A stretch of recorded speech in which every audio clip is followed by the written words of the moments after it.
로마서 5장 12절에서 14절 말씀. 그러므로 한 사람으로 말미암아 죄가 세상에 들어오고 죄로 말미암아 사망이 들어왔나니 이와 같이 모든 사람이 죄를 지었으므로 사망이 모든 사람에게 이르렀느니라. 죄가 율법 있기 전에도 세상에 있었으나 율법이 없었을 때는 죄를 죄로 여기지 아니하였느니라. 그러나 아담으로부터 모세까지 아담의 범죄와 같은 죄를 짓지 아니한 자들까지도 사망이 왕노릇하였나니 아담은 오실자의 모형이라. 아멘. 안녕하세요. 승리한 상 가족 여러분, 그리고 강성성경 연구원 여러분. 오늘은 로마서 5장 12절에서 14절 말씀입니다. 제목은 아담의 범죄와 그 결과는 어떤 것인가 입니다. 우리가 지금까지 예수 그리스도의 은혜에 대해서 배우고 이 은혜로 구원받는 길에 대해서 배웠어요. 그리고 이것을 통해서 하나님과 화합하고 그 안에서 즐거워하는 것까지 배웠습니다. 그리고 나서 우리에게 죄의 문제에 대해서 다시 얘기해주고 있어요.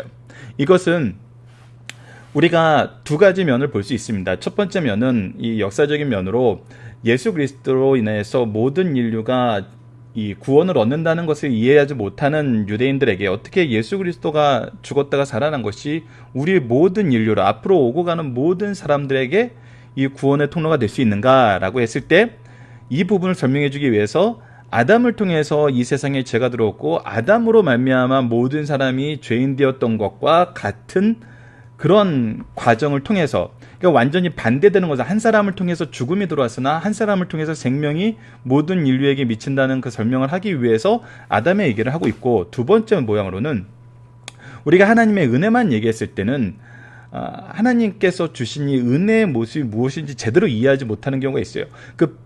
우리가 또 좋아하는 식으로 해석을 해서 이제 앞으로 우리는 어떤 죄를 지든 예수 그리스도로 말미암아 이제 정죄함이 없어하고 이렇게 생각하면서 안하무인하게 사는 사람이 있어요. 근데 그런 사람들이 믿는 믿음이 정말 참된 믿음이냐는 거죠. 그 참된 믿음이라는 걸 얘기했을 때 우리가 이것을 평가하는 입장에서 보는 것이 아니라 예수 그리스도로 말미암아 우리가 얻게 되는 유익과 변화가 무엇인지를 바로 이해하지 못하고 그 변화와 유익에는 관심이 없고 내 기준으로 나는 내가 편한 것만 취사해서 선택해서 나한테 유리하게 해석을 하는 거예요. 그 해석을 한다는 것이 믿음이 아니라는 거죠.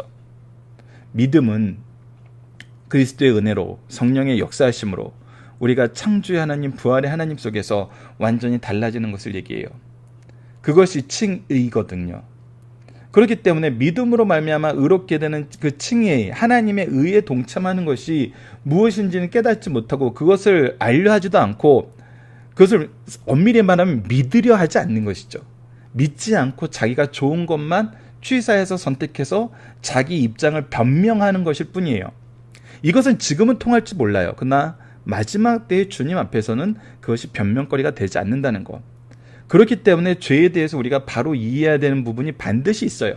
그래서 이 두 가지 모두를 설명해 주는 그런 설명의 방법을 우리에게 취하고 있습니다. 이것은 우리가 나중에 적용하기 면에서 우리가 복음을 제시할 때 왜 이 방법이 중요한지도 다시 한번 묵상하게 될 겁니다. 자, 본문 내용을 보도록 하겠습니다. 그러므로 한 사람으로 말미암아 죄가 세상에 들어오고, 바로 아담을 얘기하는 것이죠. 죄로 말미암아 사망이 들어왔나니, 이 죄의 결과는 무엇이었냐면 바로 사망이었어요. 이와 같이 모든 사람이 죄를 지었으므로 사망이 모든 사람에게 이르렀느니라.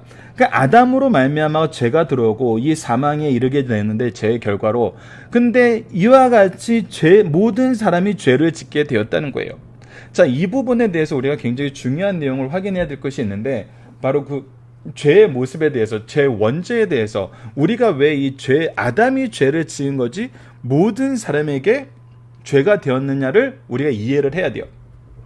그래서 첫 번째, 우리가 창세기 말씀과 우리가 소요리 문답에서 죄에 대해서 배우고 또 예수 그리스도의 복음을 통해서 우리가 이 직분의 회복, 제사장과 선지자와 왕의 모습의 회복을 통해서 우리가 이 부분을 확인할 수 있는데, 우선 간단하게 보면 아담으로 말미암아 죄가 우리에게 들어왔어요. 즉 우리가 엄밀히 말하면 죄에 오염된 환경 속에서 살고 있어요. 죄에 오염된 상태에서 살고 있다 보니까 우리가 모두가 이 죄 안에서 죄에 감염된 상태가 되는 거예요. 그리고 나서 어떤 상태까지 일어나냐면, 내가 죄인인지 아닌지, 내가 하는 것이 죄인지 아닌지도 모르는 완전한 타락 상태에 있게 됐어요. 그래서 처음에 우리가 원죄를 얘기하고, 두 번째 근본적인 부패, 우리가 이제 끊임없이 죄를 질 수밖에 없는 환경에 놓인 거, 그리고 완전한 타락, 이제 선이 무엇인지 생각지도 않는 삶, 그리고 그것을 깨달았다 하더라도 우리에게 뭐가 없어요? 능력이 없어요. 그래서 전적 무능력한 상태에 있다는 거예요.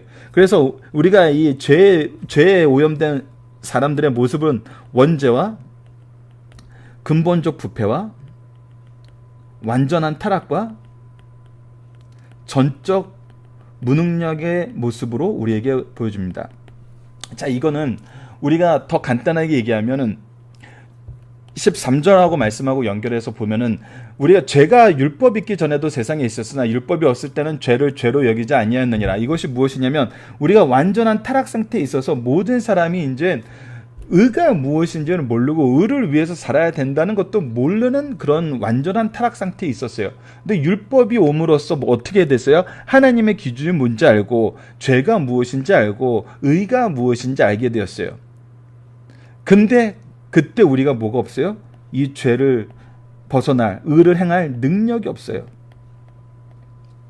그래서 우리가 무엇을 깨닫게 되냐면 전적 무능한 상태에 있다는 걸 깨닫게 되는 거예요.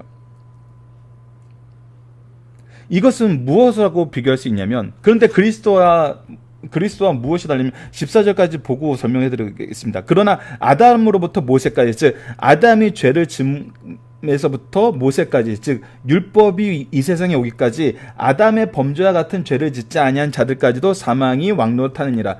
그러니까 아담과 같은 죄를 짓지 않은 사람들도 어디에 있다? 사망이 왕노릇하는, 사망의 권세하에 놓여 있게 된다는 거예요. 그래서 그런 면에서 아담은 오실자의 모형이라는데, 이 오실자의 모형이라는 것은 대표성에서 모형이 되었다는 거예요. 간단하게 얘기한다면 원천성이라고도 얘기하죠. 자, 그러면 이것을 보여줍시다. 이제 아담의 죄로 인해서 우리가 어떻게 됐냐면, 아담의 죄로 인해서 세상에 죄가 들어왔어요. 이 죄는 어떻게 만들었냐면 우리를 무능한 상태로 만들었어요. 하나님이 우리에게 주신 지혜가 무지로 갔어요. 이제 하나님의 뜻을 몰라요. 하나님이 주신 거룩함이 죄의식으로 갔어요. 하나님의 의를, 하나님과 같은 삶을 사는 것이 아니라 끊임없이 우리가 삶을 살수록 죄를 질 수밖에 없어요. 하나님이 주신 의는 뭐로 갔어요? 죄로 달려가는 모습이 됐어요. 그러니까 이것이 지금 우리가 현재 놓여 있는 상태예요. 무지하고 죄성을 가지고, 죄책을 가지고 죄로 달려가는 이런 환경 속에서 살고 있어요. 그 환경 속에서 나는 어떤 상태예요? 나 또한 죄된 상태예요. 내 몸에 죄가 있어요. 내 몸에 죄가 있어요. 그리고 나를 둘러싼 환경은 여전히 죄의 환경이에요. 그래서 우리가 끊임없이 죄에 물들어가요. 죄에 인해서 죽게 돼요. 근데 우리가 앞으로 말씀에서 확인하게 될 거지만 그리스도로 말미암아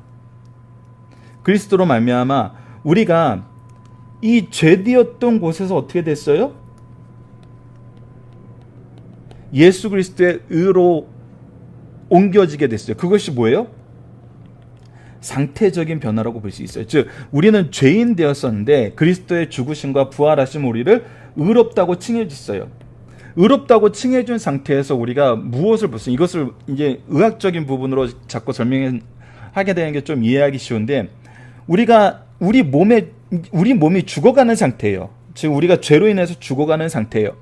근데 우리를 둘러싼 환경 또한 어떤 상태냐면 우리가 이렇게 우리의 이 병을 좀 더 가속화시키는, 그런 전혀 구별된 상태가 아니라 가속화시키는 상태에 놓여 있게 돼요. 근데 예수 그리스도께서 우리의 상태를 어떤 상태로 바꾸시냐면 의로운 상태 속에서 머물게 하세요. 즉 우리가 병원에 가서 무균실에 들어가서 우리가 그곳에선 더 이상 죄가 심각해지지 않고 진행되지 않고 우리가 이 죄에서 치료받을 수 있는 환경에 놓인 거예요. 여러분들 이 병에 대해서 보고 전염병에 대해서 보면은 이 전염이 가속화되는 환경과 전염이 가속화되지 않고 회복되는 환경이 이게 얼마나 놀라운 결과를 만들어주는지 알잖아요. 우리가 무균실 같은 데 가서 거기에서 이 병균을 이길 수 있게, 이 병균을 치료할 수 있는 환경 속에 있다는 건 굉장히 중요하잖아요. 그리고 나서 우리를 어떻게 바꾸냐면 우리를 끊임없이 치료해서 우리를 건강한 상태로 이끌어 가세요. 이것이 성령 안에서 우리가 완전히 바뀐 상황이에요. 근데 잘못된 사람들은 이것을 어떻게 해석을 하냐면 상태가 바뀌어서 우리가 욕이 있는데 여전히 나는 욕이 있고 싶은 거예요. 욕이 있고 싶으면서 욕이 먹은 물기를 더 사모하면서 요 요소들 중에 몇 가지를 내가 취했다라고 생각하고 있는 거예요. 근데 그건 아니라는 거거든요.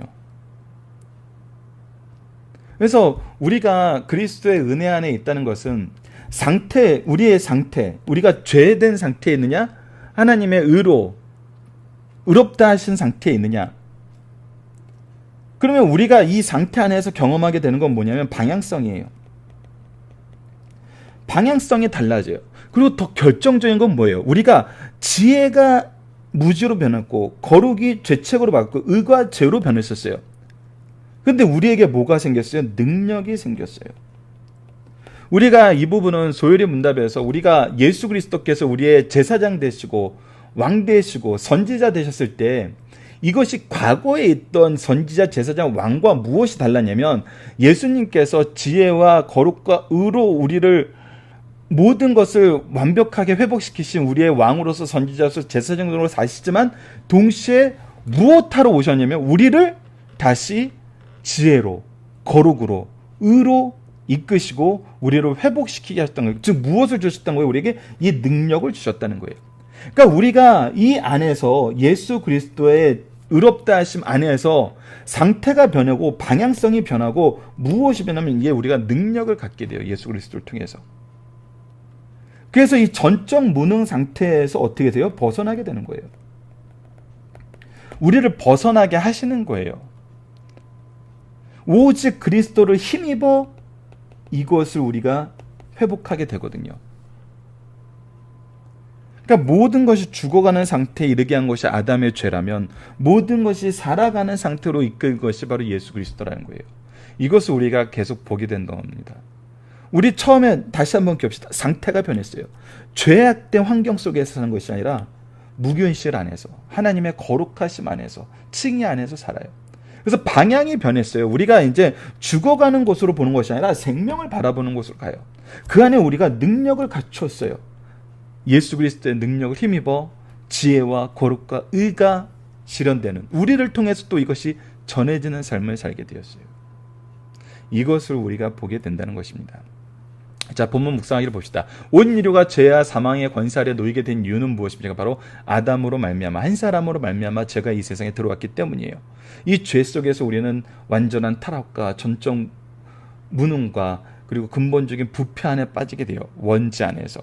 자, 율법은 우리를 무엇을 깨닫게 하나요? 율법은 이제 죄를 깨닫게 해요. 동시에 무엇을 깨닫게 해요? 우리가 무능함을 깨닫게 해요.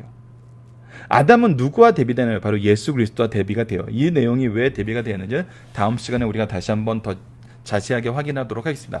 바울 사도는 성령의 역사로 칭의의 결과가 얼마나 복된 상태인 것인지 논리적, 역사적, 체험적으로 증명해 주었어요. 이때 많은 유대인들은 바울에게 반문합니다. 조금 우리가 서론에서 설명했던 거예요. 어떻게 예수 그리스도 한 사람의 희생으로 여러 시대에 걸쳐 그 많은 사람들이 구원함을 받을 수 있단 말인가? 이에 바울은 인류의 머리요 대표자로서 아담의 정죄받은 행위와 하나님께서 선택하신 자의 머리의 대표로서 예수 그리스도의 구원 사역을 비교해 줌으로써 이것이 서로 대칭이 되고 있어요.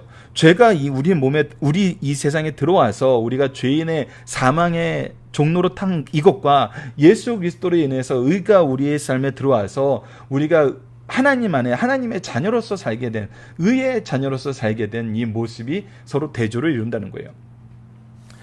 예수 그리스도의 구원 사역에 대한 당위성을 설명해 주고 있다는 것이다. 이 말씀을 두 부분으로 나누어 설명할 수 있어요. 첫 번째는 12절과 14절 오늘 본문 말씀이죠. 죄가 한 사람으로 말미암아 세상에 들어왔고 사망은 죄로 말미암아 들어왔다는 거예요. 그리고 모든 사람은 죄를 지었으므로 사망이 모든 사람에게 왔다는 것입니다. 모든 사람은 아담의 죄를 통하여 범죄하였어요. 사람은 자신의 제약된 행위로만 죽지 않습니다. 자신의 행위로만 죽는다면 갓 태어난 젖먹이는 죽지 않을 것이에요.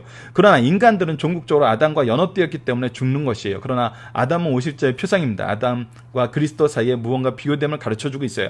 15절에서 21절은 그리스도와 아담 간의 극히 다른 사역을 비교해주고 있습니다. 예수의 은사는 아담의 범죄의 재성보다 의롭습니다. 예수의 생명은 아담의 범죄로 인한 사명보다 더 우월하여 아담의 범죄로서 정죄받은 죄인됨보다 예수 그리스도의 순종으로 의인됨이 더욱더 확실하다는 것을 우리에게 앞으로 말씀 속에서 우리가 확인하게 되는 내용입니다. 자, 중심선을 하나씩 보십시다. 첫 번째, 원죄와 그 모형에 대한 바른 신앙을 가르쳐주고 있어요. 원죄는 인류의 대표인 아담에게 영향을 받아 태어날 때부터 물려받은 죄를 의미해요. 인류는 전체적으로 그 시절 아담 안에서 그와 같이 범죄하여 타락하였고 그 결과 하나님의 은혜로 구원받는 길 외에는 전적인 소망이 없게 되었어요. 모형은 표상이라고도 합니다. 아담은 그리스도의 모형이에요. 아담이 그에게 속한 모든 사람을 대표하듯이 그리스도는 그에게 속한 모든 사람을 대표합니다. 아담 때문에 죄가 왔고 그 영향으로 온 인류가 망하게 되었어요. 하지만 예수 때문에 의가 왔고 그에게 속한 자는 구원을 얻습니다. 이를 가장 확실하게 가르쳐준 말씀이 오늘 본문 말씀이에요. 두 번째, 죄와 사망이 어떻게 인간에게 들어왔으며 그 결과가 무엇인가를 보여주신 말씀입니다. 죄가 인간에게 들어온 것은 하나님께서 금하신 선악과를 따먹는 불순종의 죄를 통해서예요. 죄의 결과로 인간에게 영적 사망인 하나님으로부터 분리와 육적 사망인 영혼과 육신의 분리인 죽음이 왔어요. 이런 죄악된 인간들에게 예수밖에 다른 구원의 길이 없음을 분명히 가르쳐주신 말씀입니다. 마지막 세 번째, 세상 형법에는 죄형 법정주의가 있어요. 법이 없으면 죄가 없어요. 아담부터 모세까지 법이 없었으나 그 시대의 모든 사람들은 죽었어요. 그 이유는 그들이 아담의 원죄의 영향 아래 있었기 때문입니다. 즉 그들의 죽은 것이 그들의 사망의 종로로 탄 것을 증명해주고 있다는 거예요. 이토록 아담의 죄의 결과는 무서운 것입니다. 그러나 예수님의 은혜의 속죄는 아담의 죄의 결과보다 더 크고 강합니다. 그를 믿는 자는 다 구원을 얻게 돼요. 이러한 대표 원리와 모형을 비유 등을 가르쳐 주시는 말씀입니다. 특히 여러분들 2번 말씀이 이 죄의 모형에 대한 설명이 있습니다. 여러분들 카페를 통해서 이 살펴보기 정답 꼭 확인해 주시기를 부탁드립니다. 자, 적용합니다. 5장의 내용을 보면서 하나님의 사랑 속에서 그리스도의 구원의 은혜를 주시고 그 안에서 기뻐하는 삶을 살 것을 가르쳐준 후에 우리에게 무엇에 대해서 가르쳐주면 죄에 대한 설명하는 것을 봅니다. 이러한 순서가 우리가 복음을 전할 때 어떤 유익이 있는지 살펴봅시다. 우리가 복음을 전할 때 이건 참 우리가 주의해야 되는 것인데 뭐 세상에서도 이 방법을 많이 쓰니까 우리가 뭐 정치에서 뭐 북풍을 얘기할 때가 있었잖아요. 그것이 뭐예요? 공포 마케팅이라 그러거든요. 공포 마케팅. 대표적인 것이 뭐냐요? 이게 보험업계에 계시는 분들한테 죄송합니다만 보험이죠. 우선 우리가 이런 일이 생기면 어떻게, 이렇게 되면 어떻게, 그래서 아직 오지 않은 것에 대한 공포심을 극대화시켜서 이 공포에 벗어나는 방법으로서의 해결책, 이것을 이제 보여줌으로써 이것에 이제 집중하게 하는 혹은 동조하게 하는 그런 방법이죠. 그것이 공포 마케팅이에요. 우리가 복음을 제시할 때 이 방법을 굉장히 많이 사용하였어요. 우리가 지금은 많은 분들이 이제 이거는 잘못되었다고 얘기하면서 없어진 것 중에 하나가 이제 지하철에서 예수천당 불신 지옥. 근데 이제 예수천당에 보이는 것이 아니라 불신 지옥이 보이죠. 왜냐하면 그걸 전하는 분들이 예수 믿어 천국 가세요 아니라 하는 게 아니라 어떻게 얘기해요? 너 예수님 믿어 안 믿어? 안 믿어? 너 그럼 지옥에 가는 거야. 너 지옥의 땔감이야. 너는 지옥에 갈 수밖에 없어. 넌 영원히 그냥 이렇게 얘기를 하거든요. 근데 이것이 우리가 정말 공포 속에 살 때는, 실제로 우리의 삶이 공포였을 때에는 솔직히 이 불신 지옥이 보이는 게 아니라 예수 천당이 먼저 보였거든요. 근데 지금 현재 우리의 사회를 보세요. 이 공포 마케팅에 들어가면 무엇을 보게 되냐면 이것을 인정하지 않는 사람들하고 다툼이 먼저 일어나요. 그러니까 엄밀히 말하면 우리가 복음을 제시한다 그러면서 뭘 먼저 제시한 거냐면 죄를 먼저 제시한 거예요. 근데 이 세상의 본질적인 모습은 뭐냐면 죄예요. 본질은 죄예요. 그 결국은 우리가 뭐가 먼저 되는 거냐면 이들하고 이제 대적이 되는 거예요. 그러니까 우리가 뭘 시작하기도 전에 대적이 된 상태에서 이들과 싸우기 위해서 만난 게 돼요. 그 이들에게 무엇을 제시해 주기 힘드냐면 진짜 예수 그리스도를 제시하기가 힘들어요. 그래서 복음은 어떻게 보면은 예수 그리스도를 제시하는 것이 먼저 돼야 될 필요성이 있어요. 여러분들 사형리가 어떻게 시작하죠? 사형리를 어떤 분들은 잘못 이해해서 공포 마케팅의 하나로 보시는 분이 계세요. 근데 사형리는 엄밀히 말해서 하나님의 창조부터 시작하죠. 근데 창조가 무엇을 얘기하는 거예요? 하나님의 사랑을 얘기하는 거예요. 우리가 5장에서 봤다시피 예수 그리스도는 무엇을 확증하세요? 하나님의 사랑을 확증하세요. 그래서 복음의 제시는 사랑이 먼저 돼야 돼요. 그러니까 창조나 예수 그리스도.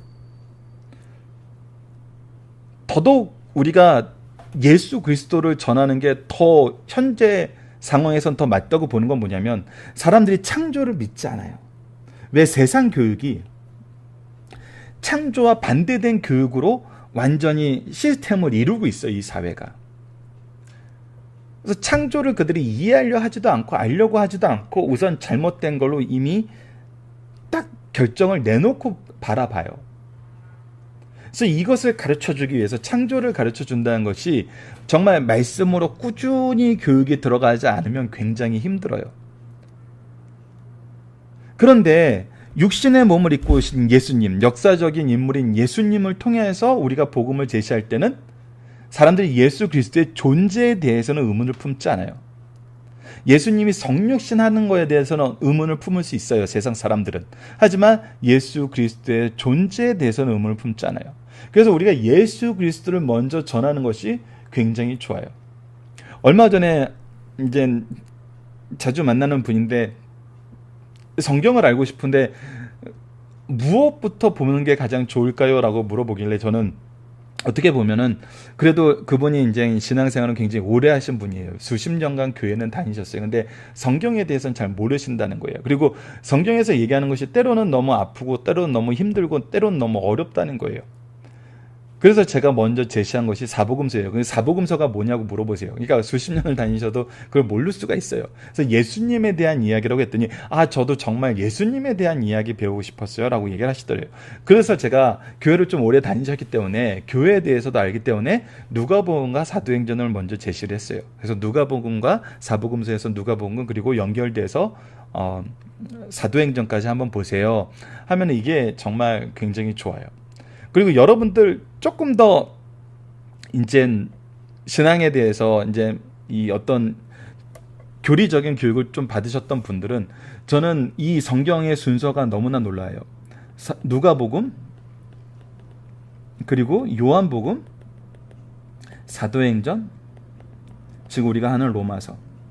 누가복음을 통해서 예수님에 대해서 알고 요한복음을 통해서 예수님의 신성에 대해서 알면은 예수님과 예수님의 신성 안에서 우리 교회가 무엇으로 향해서 나가야 되는지 더 풍성한 이해를 줘요. 누가복음에서 바로 사도행전으로 넘어가는 것보다.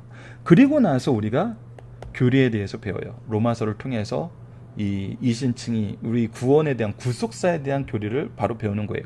이것을 지금 우리가 정리하는 것처럼 이 로마서를 통해서 무엇을 볼 수 있어요? 삼위일체 하나님,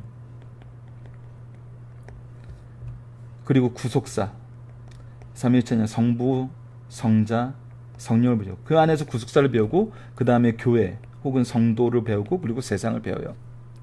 이 안에서 반드시 죄의 문제가 드러나요. 하지만 죄의 문제는 죄를 어떤 식으로든 죄를 이용해서 뭔가 하려는 모습으로 드러나는 것이 아니라 예수 그리스도를 설명하는, 하나님의 사랑을 설명하는 그런 모습으로 죄의 모습이 많이 제시가 돼요. 그래서 우리가 이 죄에 노예된 상황에 대해서 이 심각성을 막 얘기하고 이것을 해결하기 위한 노력보다 굉장히 긍정적인 방법인데 예수 그리스도와 연합된 삶의 모습이 무엇인지를 설명해 주는 식으로 로마서는 우리에게 그 길을 제시해 줘요. 이거는 똑같은 내용을 얘기하더라도 그것에 대한 효과나 그 보는 방향에 의한 그 결과의 차이는 굉장히 커요. 그래서 서론이 그러는데 무엇을 보셔야 되냐면 복음을 제시할 때는 죄를 먼저 제시하는 것이 아니라 예수 그리스도를 제시하는 것이 훨씬 더 좋다는 거예요. 예수 그리스도를 알려주는 것이 너무나 유익하다는 거예요. 예수 그리스도에 대해서 알게 되면 우리가 오늘 본문만 해서 예수 그리스도를 설명하기 위해서 어쩔 수 없이 죄를 얘기할 수밖에 없어요. 예수 그리스도께서 주신 그 은혜의 풍요로움을 이미 아는 상태에서 죄를 보는 것과 죄에서 벗어나기 위한 도구로서 예수님을 보는 것은 완전히 다르다는 거예요. 가르칠 때는 어떻게 보면은 죄에서 벗어난 도구로서 예수님을 가르치는 것이 어떻게 보면 그 사람의 어떤 행동적인 변화는 더 빨리 가져올 수 있어요. 그러나 본질적인 하나님 아버지의 구속사는 이해하지 못하고 넘어갈 가능성이 많아요.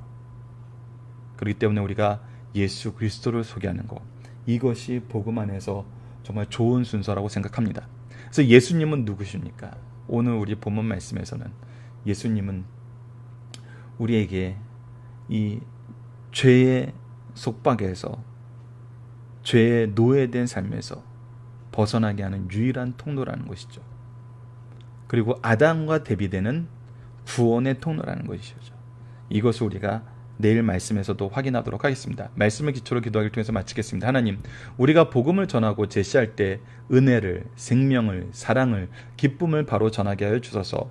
혹시 우리가 죄와 죽음만 전하고 생명 대신 그리스도의 놀라운 구속의 은혜와 하나님의 사랑과 성령의 역사를 전하지 못할까 두렵습니다.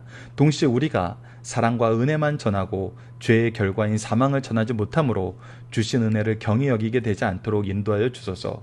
우리가 복음을 전하는 입술과 사랑의 수고와 섬김을 성령께서 인도하여 주소서. 바른 신앙을 가진 성도들을, 제자들을 양육하는 데 부족함이 없도록 인도하여 주소서. 예수님 이름으로 기도드립니다. 아멘.